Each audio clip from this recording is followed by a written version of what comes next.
ప్రాంతంలో ఆ ఆయా పార్టీలు అక్కడ ఉండాలని కోరుకుంటారు.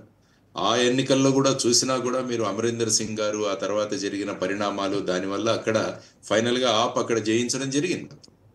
సో ఇవన్నీ మీరు చూసుకుంటే ఆ విధంగా సోషల్ మీడియాలో వచ్చినా కూడా కక్ష సాధింపు ధోరణులు అన్నవి ఉండకపోవచ్చు, కానీ రాజకీయ పార్టీలు ఎప్పుడు కూడా తన ప్రాబల్యాన్ని చూపించి రాష్ట్రాల్లో గెలవాలి అన్న ధోరణిలోనే ఉంటాయి. ఎందుకంటే ఎన్నికల్లో గెలవడం అన్నది రాజకీయ పార్టీలకు అల్టిమేట్ గా వాళ్ళ సిద్ధాంతాలు ప్రజల్లో ఎలా వెళుతున్నాయి అన్నది చూపించుకోవడానికి ఒకటి.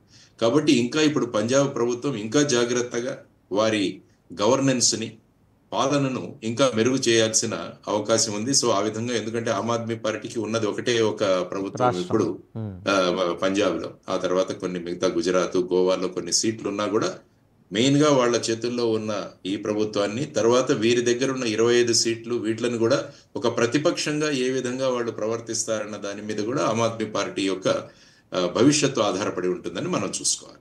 ఇక మీరు ఇందాక అన్నట్టు ప్రతి పార్టీ తన విస్తరణని, రాజకీయంగా తన విస్తరణని కోరుకుంటుంది, ఆ దిశగా పయనిస్తుంది. బ్రాహ్మిన్ బనియా ఫిలాసఫీ నుంచి బీజేపీ కూడా ట్రాన్స్ఫార్మ్ అవుతోంది. నెమ్మదిగా బీసీ పాలిటిక్స్ వైపు తన దిశ మార్చుకుంది. Already before last year election camp అయినప్పుడు అమిత్ షా గారు సూర్యాపేటలో చెప్పారు, మేము గనక గెలిస్తే ఇక్కడ బీసీ నాయకుడిని ముఖ్యమంత్రిని చేయబోతున్నామని.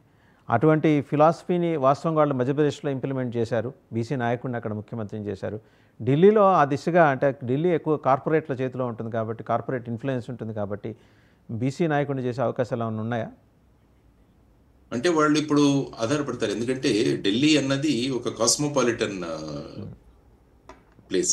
మిగతా రాష్ట్రాలు చూసుకుంటే ఈ ఫ్యాక్టర్స్ చాలా ప్రధానంగా వాటి మీద ప్రభావం చూపిస్తాయి.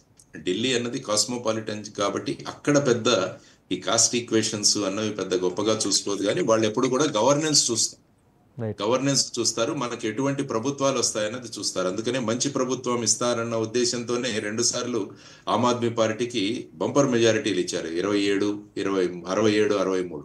సో ఆ సందర్భంగా చూసుకుంటే ఢిల్లీ లాంటి ప్రాంతాల్లో గవర్నెన్స్ కు ప్రాధాన్యత ఉంటుంది కాబట్టి ఈ విధమైన ఈ కాస్ట్ పాలిటిక్స్ ఇటువంటివన్నవి పెద్దగా అక్కడ ప్రభావితం చూపకపోవచ్చు అన్నది నా ఉద్దేశం. సో ఫైనల్గా లక్ష్మణ్ గారు ఒక క్వశ్చన్ చెప్పండి. యూనిఫామ్ పవర్ టారిఫ్, ఎందుకంటే అక్కడ 4-5 డిస్కమ్లు పనిచేస్తుంటాయి.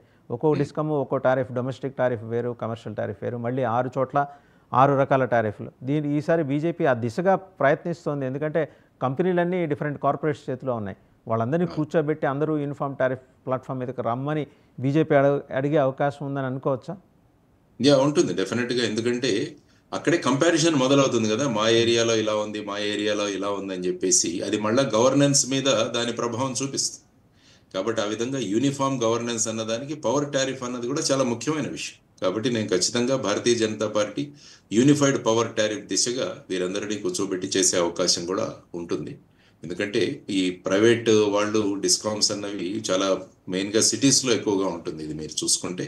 సో ఆ విధంగా చూసుకుని యూనిఫామ్ పవర్ టారిఫ్